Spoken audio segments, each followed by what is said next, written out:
할렐루야. 여러분 그동안도 평안하셨지요? 소만TV를 통해서 다시 이렇게 말씀을 나눌 수 있어서 감사합니다. 저는 오늘 내 백성아 시대를 분별하라 하는 제목으로 함께 은혜를 나누고자 합니다.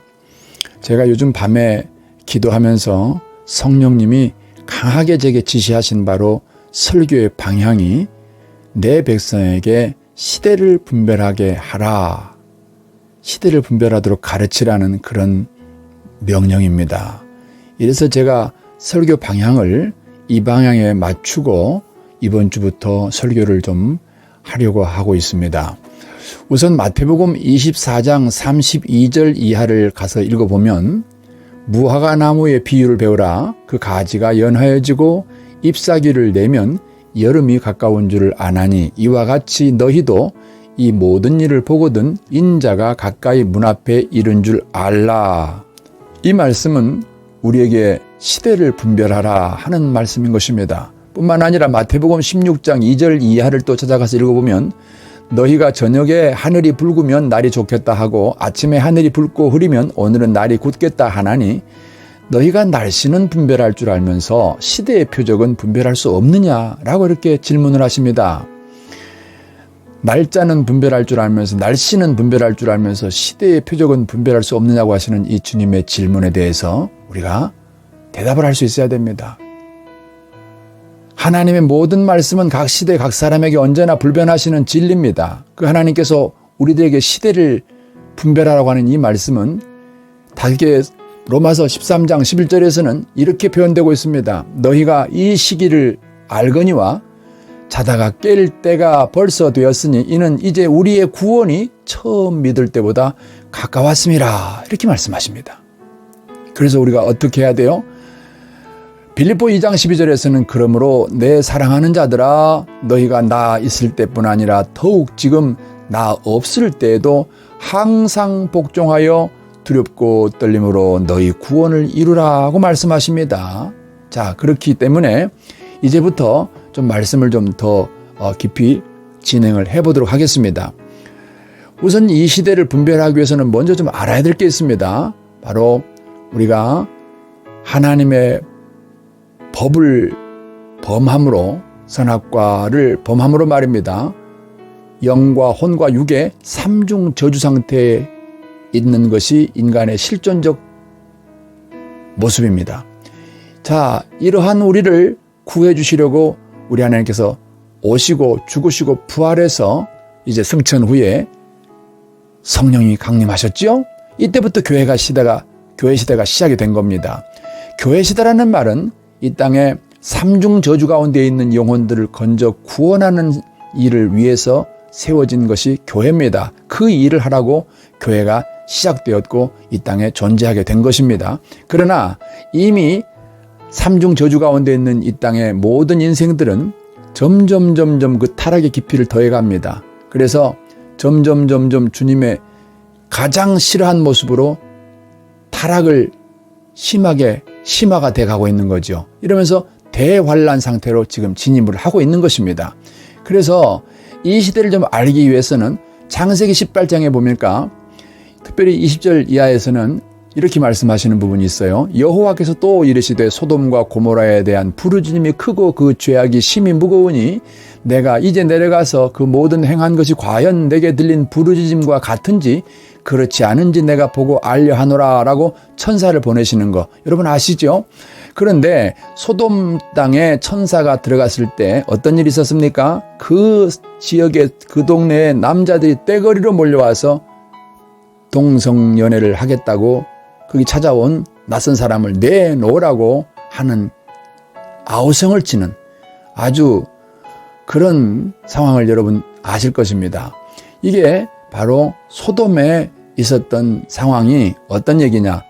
이미 그때 그 시대에 동성연애가 많이 있었다는 것입니다.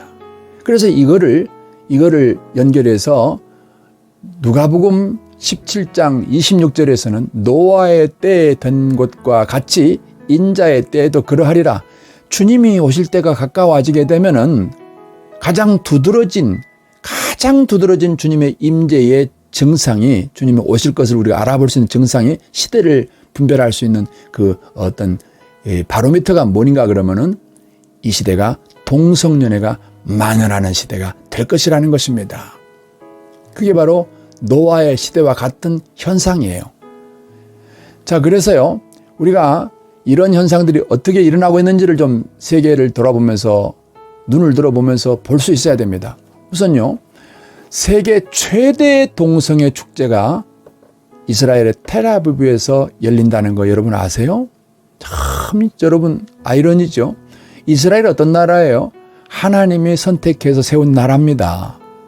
그리고 그들은 스스로 자기들이 선민이라고 자부하는 사람들입니다. 그런 나라에서 하나님을 거역하는 가장 하나님이 싫어하는 동성연애 축제가 가장 세계에서 가장 크게 열린다는 거, 이거 어떻게 생각하세요? 바로 이것이 주님이 이 땅에 마지막을 가르쳐주는 중요한 사인입니다. 어디 그뿐입니까? 여러분 여러 뉴스 매체를 통해서 우리가 듣고 알 수 있는 게 알 수 있는 것들 중에 남자가 임신하는 사건들 아닙니까? 참 어떨 때는 구역질 나는 상황이기도 하지만 어떻게 남자가 임신 아닙니까? 그런데 이 사건은 어떻게 된 사건이냐 그러면 성전환자들인 것입니다. 트랜스젠더.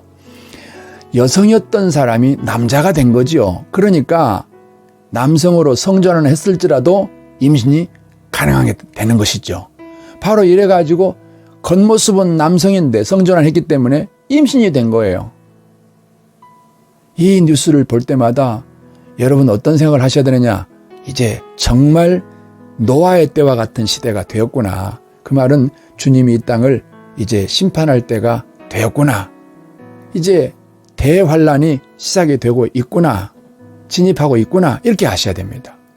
우리나라에서도 며칠 전에 아주 온 나라를 뒤집어 놓은 깜짝 놀라게 한 사건이 있었죠. 바로 여자였던 전청조라는 사람이 남자로 성전환 수술을 하고서 펜싱 국가대표 선수였던 남현이와의 결혼을 약속하고 그리고 다른 여러 가지 문제들을 사기를 쳐서 이제 그 사기가 드러나면서 이들의 결혼 상대로 여겨졌던 전청조의 정체가 드러나기 시작한 것입니다.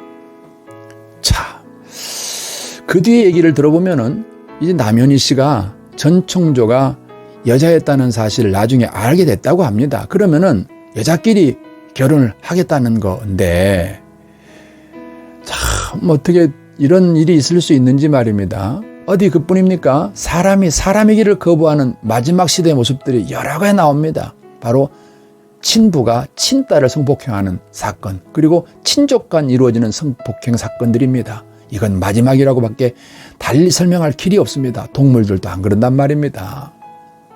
이런 상황에서 지금 중동에서 일어나고 있는 사건에 여러분 눈을 좀 고정하고 보셔야 됩니다. 중요한 사건입니다. 저 러시아와 우크라이나 사건도 전쟁도 그렇지만은 더 종말론적으로 중요한 바로미터가 되는 것이 바로 이스라엘에서 일어나고 있는 팔레스타인과의 전쟁입니다.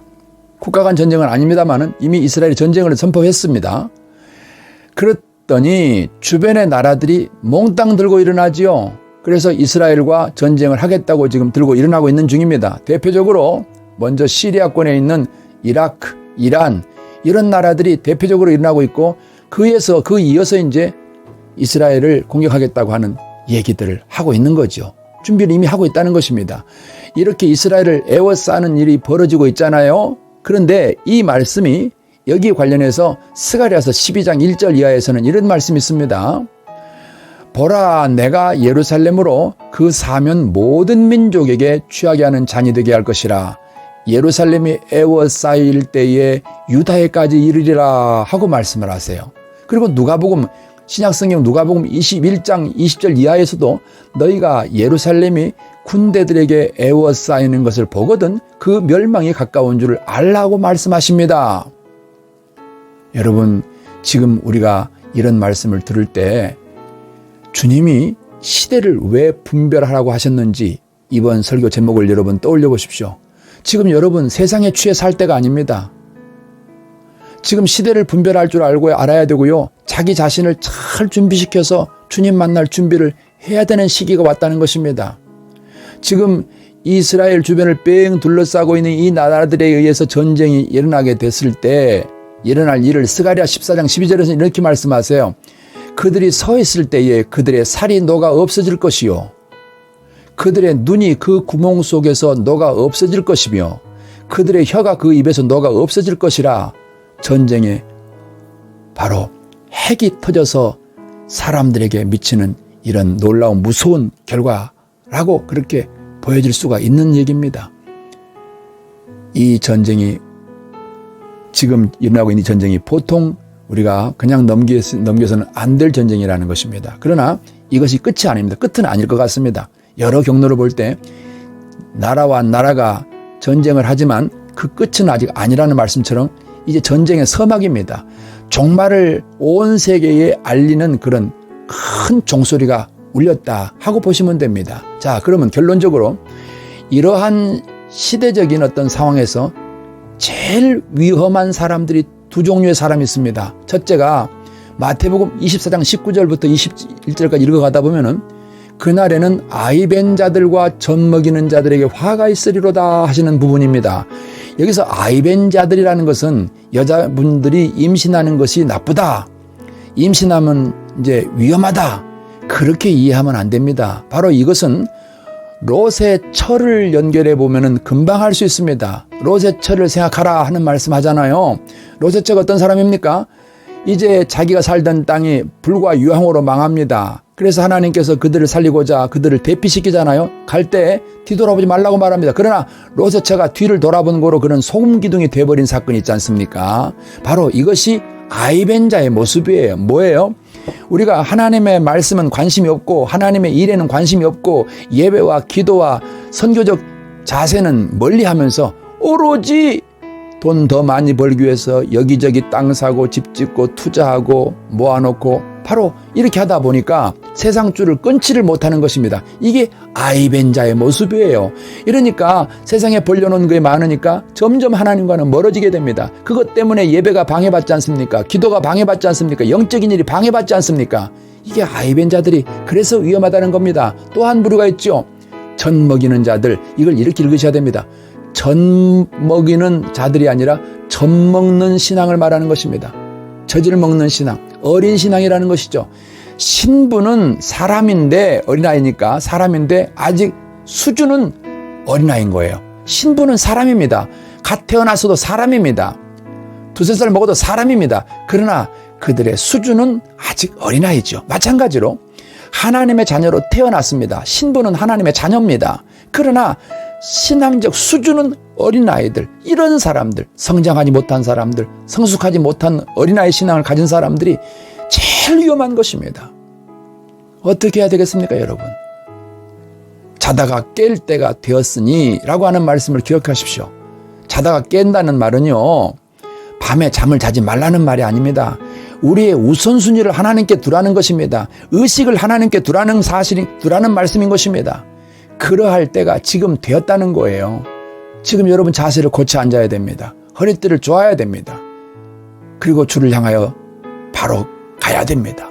이제 우리가 이 시대에 종말이 오는 그 순간까지 포기하면 안 되는 일이지요. 깨어있어서 우리가 할 일이 말입니다. 뭡니까? 이대로 끝난다면 죽을 내 이웃들, 내 주변에 복음 듣지 못한 영혼들을 향해서 손 내밀어 그들을 살려내는 것입니다. 바로 복음을 전하는 일입니다. 교회로서의 자기 역할을 하는 것입니다. 이것이 마지막 순간까지 우리가 해야 될 일이고 이 일 하는 사람들에게 주님은 나팔 소리를 듣게 할 것입니다. 그리고 우리는 이 땅에 이 마지막 망해가는 이 땅에서 들려 올라가게 될 것이란 말입니다. 여러분 이번 한 주간도 이렇게 마음을 모아서 집중하면서 시대의 마지막을 염두에 두고 연말까지 있는 힘을 다해 전심을 다해 살 수 있기를 축복합니다. 감사합니다.